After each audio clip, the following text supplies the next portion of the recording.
gonna take away your air in a second. Breathe in. Now breathe 75% of that air out. Now hold your breath for 5 seconds.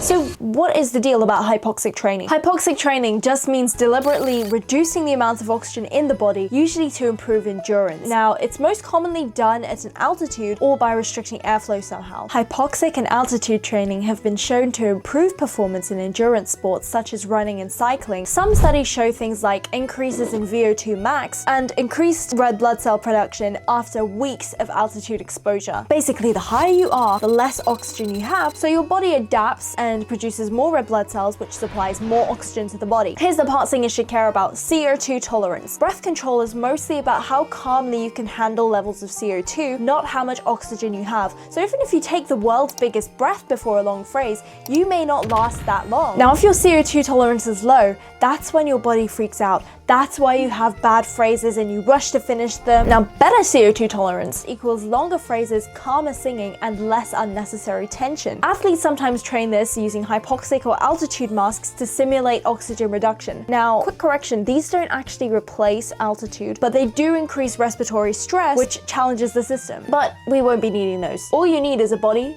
a tongue, and a nose. The first step is to block off the soft palate. The soft palate is what separates the oral cavity from the nasal cavity. The lower the soft palate is, the more nasal you'll sound. So right now, I'm not holding my nose or anything. It sounds annoying. Lower the soft palate until it becomes really, really nasal. And now completely block off the nasal airflow by making an sound. When your soft palate's down all the way, try and breathe in through your nose. No, you can't.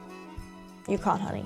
Sorry. So now I want you to take a walk. For every 2 steps that you breathe in, you're gonna hold that for 8. You could do this with whatever type of movement you want. You can do this while running as well, it's killer. At first it's gonna feel really bad, like you'll want to breathe so badly, but the whole point of it is resisting that mental urge to breathe. Because then you'll build up CO2 tolerance, and the more CO2 tolerance you have, you'll have all of these benefits that'll actually help you so much with your singing. Yeah, this is a real, actual valuable hack that I highly suggest you go do. Now you'll understand what hypoxic training actually does and why singers need way less equipment than the internet wants you to buy.